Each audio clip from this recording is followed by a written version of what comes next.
Students, आज हम unit और कुछ फिजिकल क्वांटिटीज़ के बारे में बात करेंगे, उनको डिस्कस करेंगे और जो मेन टाइप हैं जिन्हें हम केमिस्ट्री में आगे पढ़ने वाले हैं, जो हमारे बार बार यूज में आएंगी, उन यूनिट्स को डिस्कस करेंगे यहाँ पे।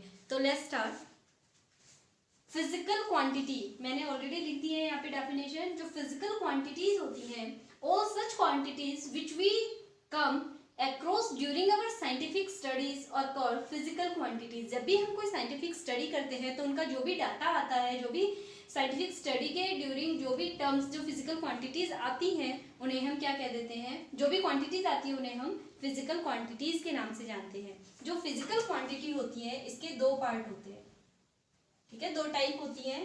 फर्स्ट वन होता है नंबर और दूसरा होता है यूनिट। दो चीजें हैं यहाँ पे, एक तो है नंबर और दूसरा क्या है? यूनिट। नंबर और यूनिट, इन दोनों चीजों से मिलके क्या बनती है? फिजिकल क्वांटिटी बनती है। अब देखो, जैसे हम अपनी डेली लाइफ के अंदर ही आप जब यूज करते हैं कोई भी चीज, हम जब खरीदते हैं तो अगर कोई लिक्विड चीज खरीद रहे होते हैं तो आप क्या कहते हैं कि मान लो हमें 1 लीटर कोई चीज चाहिए, मिल्क चाहिए या फिर वाटर चाहिए, तो आप वहां पे यूज करते हैं 1 लीटर या इतने 500 ml मुझे ये चीज़ चाहिए। या फिर अगर सॉलिड सब्सटेंस अगर हम परचेज कर रहे हैं तो वहाँ पे हम क्या करते हैं 1 kg और 1/2 kg 500 ग्राम्स, इस तरीके से बोलते हैं। और जब हम कहीं डिस्टेंस के बारे में बात कर रहे होते हैं तो क्या करते हैं कि आधा किलोमीटर, ठीक है, 3 किलोमीटर, इस तरीके से बात करते हैं। यानी जो यूनिट है वो स्पेसिफाई करवा देती है कि हम किसी लिक्विड चीज के बारे में बात कर रहे हैं, किसी सॉलिड चीज के बारे में बात कर रहे हैं या फिर किसी डिस्टेंस के बारे में बात कर रहे हैं। तो जो फिजिकल क्वांटिटीज होती हैं ये दो चीजों से मिलकर बनी है, नंबर और यूनिट। ये एक दूसरे के बिना प्रिस्क्राइब नहीं की जा सकती, एक दूसरे के बिना अधूरी रह जाती है। तो देखिए, इसमें नंबर तो जो भी डिजिट होती है वो डिजिट जो होगी, जो भी आएगी, 3 है, 4 है, 5 है, जो भी आता है वो नंबर रहता है। और यूनिट क्या है? जो हम उसके पीछे सिंबलाइज करते हैं, जो स्पेसिफिक लेटर यूज करेंगे उसे क्या कहते हैं? यूनिट। यहाँ पे मैंने यूनिट की डेफिनेशन लिखी हुई है। A unit is defined as the standard of reference chosen to measure any physical quantity। जो भी रेफरेंस हम चूज करते हैं किसी भी फिजिकल क्वांटिटी को मेजर करने के लिए, जो स्टैंडर्ड रेफरेंस होता है उसे हम क्या कह देते हैं?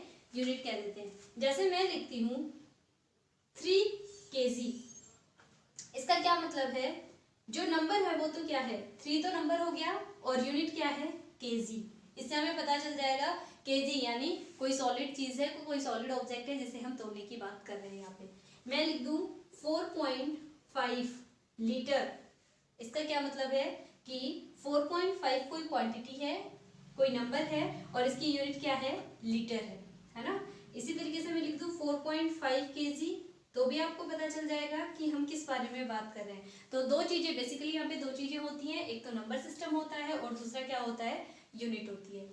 ऑल ओवर द वर्ल्ड, अगर आप जाके बोलते हैं कहीं भी जाके, अगर हम साइंटिफिक लैंग्वेज के अंदर बात करते हैं तो चाहे कोई भी कंट्री हो सबके लिए सेम रहता है। 4.5 kg का मतलब जितनी वैल्यू यहाँ है उतनी ही आप किसी भी कोने में चले जाए दुनिया के, वहां पर भी इसकी जो 4.5 kg के लिए जो वैल्यू रहेगी वो वहां भी सेम रहेगी। यानी जो यूनिट्स हैं वो इंटरनेशनल लेवल के ऊपर बनाई जाती हैं और उन सब का मतलब हर जगह पे सेम ही रहेगा। ओके, ऐसा नहीं है कि इंडिया के अंदर तो 4.5 है, किसी अदर कंट्री में गए तो कुछ और हो जाएगी, नहीं, ये सेम रहेगा। इंडिया के अंदर ये जो यूनिट सिस्टम है, जो फिजिकल क्वांटिटीज के रिगार्डिंग चीजें हैं, इन्हें जो देखता है वो एनपीएल है। एनपीएल के नाम से जाना जाता है। ये न्यू दिल्ली के अंदर है। Okay, national physical laboratory, national physical laboratory जो कि न्यू दिल्ली के अंदर है। ये यूनिट के रिगार्डिंग जो भी नंबर सिस्टम है इसके रिगार्डिंग जो भी डिस्कवरीज होती हैं, चेंजमेंट होता है, वो सारा ये जो यूनिट, जो न्यू दिल्ली के अंदर सेंटर है, ये ही इसे ऑर्गेनाइज करवाता है, ये देखता है उसमें। ओके, यहाँ देखिए, ये मैंने टेबल बना दी है। यहाँ पे 7 जो बेसिक क्वांटिटीज होती हैं,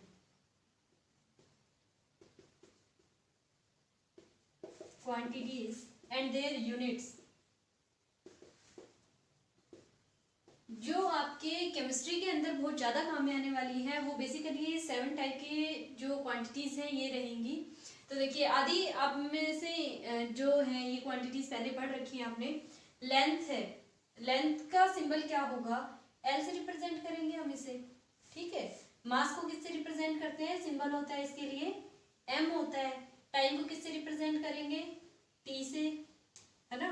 इलेक्ट्रिक करंट को किससे रिप्रेजेंट करेंगे, इलेक्ट्रिक करंट जो है इसे आई से, और थर्मोडायनेमिक टेम्परेचर जो होता है इसे टी से रिप्रेजेंट करेंगे, और अमाउंट ऑफ सब्सटेंस जो होता है इसे एन से रिप्रेजेंट करते हैं, स्मॉल एन से, और जो ल्यूमिनस इंटेंसिटी होती है इसे आई वी से रिप्रेजेंट करते हैं, ठीक है।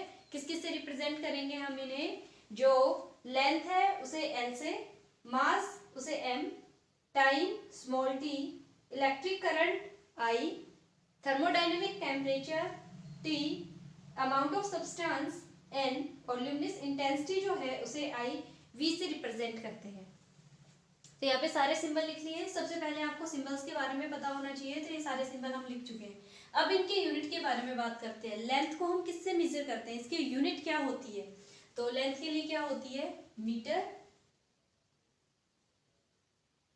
या फिर किलोमीटर, इसी चीज से हम इसे मेजर करते हैं।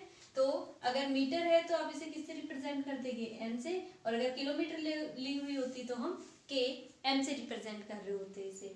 इसी तरीके से जो मास है इसे किससे रिप्रेजेंट करते हैं, किलोग्राम से, किलोग्राम, और इसकी यूनिट क्या रहेगी, किलोग्राम को कैसे लिखते हैं हम, के जी, ओके। और टाइम को किससे रिप्रेजेंट करते हैं, केल्विन, सॉरी ये तो टेम्परेचर के लिए होता है। जो टाइम है इसे किससे रिप्रेजेंट करेंगे, सेकंड, और रिप्रेजेंटेशन इसकी स्मॉल एस, या फिर कई बार हम एस ई सी भी लिख देते हैं यहाँ पे। इलेक्ट्रिक करंट एम्पियर, और इसे रिप्रेजेंट किससे करेंगे, कैपिटल ए से।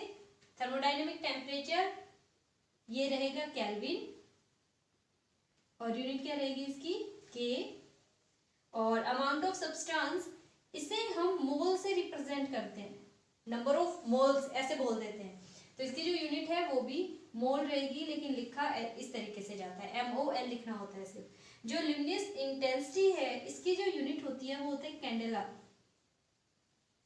और इसे रिप्रेजेंट करते हैं CD से, जो कैंडेला यूनिट होती है उसे। तो इस तरीके से हमारी जो ये बेसिक 7 क्वांटिटीज थी और उनकी यूनिट्स थी वो कंप्लीट हो गई है। आप इन्हें चेकआउट कर ले एक बार, और हर एक टर्म का सिंबल और जो यूनिट है वो और उसका सिंबल आपको बहुत अच्छे से याद होना चाहिए, ओके। हम यूनिट्स के बारे में बात कर रहे थे यहाँ पे, तो देखिए जो 7 बेसिक टाइप थी यूनिट की वो हमने अभी देखी है। तो उसके बाद हम बात कर रहे हैं यहाँ पे टेम्परेचर की। टेम्परेचर क्या होता है, it is the degree of hotness और कोल्डनेस, यानी डिग्री ऑफ हॉटनेस या फिर कोल्डनेस जो होगा वो क्या कहलाता है, टेम्परेचर कहलाता है। किसी भी चीज़ का टेम्परेचर जो है उसे मेजर करने के मोर देन वन तरीके जो है, मोर देन वन जो टाइप होती हैं वो प्रेजेंट है। ये मैंने थर्मोमीटर बनाए हैं यहाँ पे, बहुत गंदे से बने हैं, पर प्लीज़ आप इन्हें कंसीडर कर लें, और आप जब अगर प्लॉट करें तो अच्छे से बनाएं स्केल की हेल्प से। देखिए जो टेम्परेचर होता है वो डिग्री सेल्सियस के अंदर भी मेजर किया जा सकता है, केल्विन के अंदर भी मेजर किया जा सकता है, और डिग्री फारेनहाइट के अंदर भी मेजर किया जा सकता है। कौन कौन सी यूनिट है इसकी, डिग्री सेल्सियस में, केल्विन में, और डिग्री फारेनहाइट के अंदर। तो जो थर्मोमीटर है वो ये वाला सेल्सियस में है, ये केल्विन के अंदर है, और ये फारेनहाइट के अंदर है। तीनों के अंदर मैंने यहाँ पे लिखा हुआ है। आपने कई बार सुना होगा लोगों को कहते हुए जब उन्हें फीवर होता है कि मेरे तो 104 डिग्री सेल्सियस फीवर था। क्या सच में 104 डिग्री सेल्सियस फीवर हो सकता है किसी इंसान को?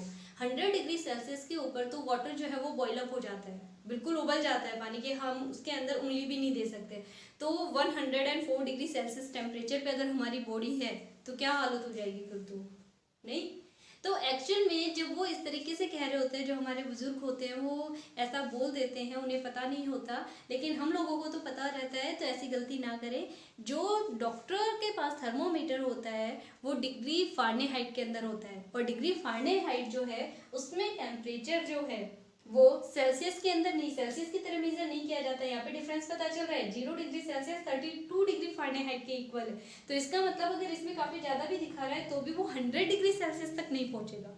तो ये वाली जो चीज़ है ये ध्यान में रखें, जो टेम्परेचर होता है उसे उसको मेजर करने के लिए 3 यूनिट है, डिग्री सेल्सियस, केल्विन और डिग्री फ़ारेनहाइट।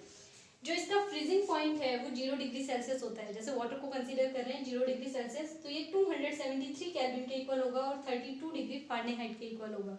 100 डिग्री सेल्सियस जो है वाटर का जो बॉइलिंग पॉइंट होता है 100 डिग्री सेल्सियस, वो 373 केल्विन के इक्वल और 212 डिग्री फ़ारेनहाइट के इक्वल रहता है। तो ये अलग अलग टाइप से इनकी जो वैल्यूज हैं वो अलग अलग मेजर की जाती है। जो केल्विन है, देखिए जो 0 डिग्री सेल्सियस टेम्परेचर होता है ये इक्वल टू होता है 273.15 केल्विन। जो एग्जैक्ट वैल्यू है वो तो होती है ये 273.15 केल्विन, लेकिन हम इसे for the sake of our convenience 273 kelvin ही लिख देते हैं। तो कोई बात नहीं, ये भी ठीक है, ये भी ठीक है। अगर बिल्कुल एग्जैक्ट याद करनी है तो आप ये याद करें, अदरवाइज ये भी ठीक है, चल जाएगा।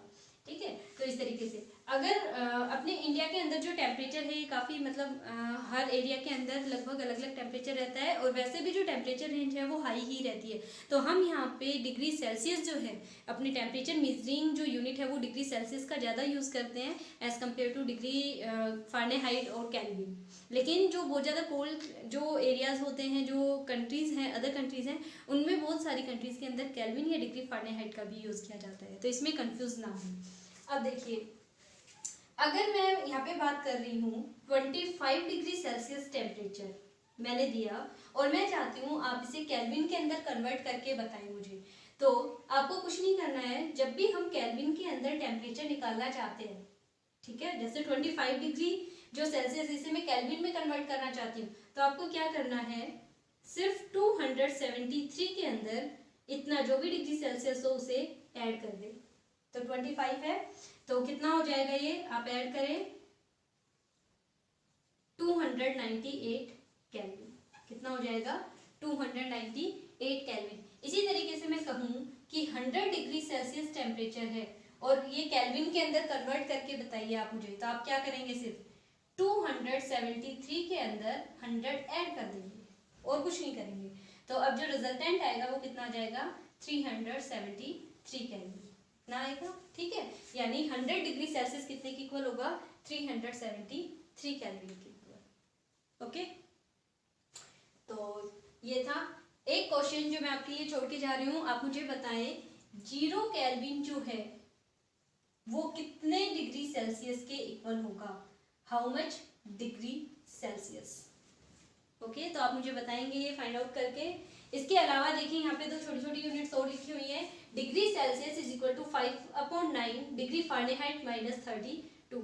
अगर मान लो आपको डिग्री सेल्सियस निकालना है और फ़ारेनहाइट के अंदर टेम्परेचर है, तो आप यहाँ पे पुट करें और इसे सॉल्व कर ले, आपका डिग्री सेल्सियस में जो टेम्परेचर है वो कन्वर्ट हो जाएगा। अगर इन केस डिग्री फ़ारेनहाइट के अंदर आपको निकालना है और डिग्री सेल्सियस में कोई भी टेम्परेचर दिया हुआ है, तो ये फॉर्मूला है, जैसे इसके उल्टा हो चुका है, ये 9/5 डिग्री सेल्सियस प्लस 32। यहाँ पे आप डिग्री सेल्सियस वाली वैल्यू पुट करें, इसे सोल्व करें, आपका जो टेम्परेचर है वो फ़ारेनहाइट के अंदर फाइंड आउट हो जाएगा। तो ये दोनों जो फॉर्मूला है ये इंपॉर्टेंट है, आप इन्हें याद करें और इनकी हेल्प से कुछ एक न्यूमेरिकल, एटलीस्ट कुछ एक न्यूमेरिकल सॉल्व करने की कोशिश करें। और 0 केल्विन का आप मुझे कमेंट सेक्शन में कमेंट करके आंसर जरूर बताएं।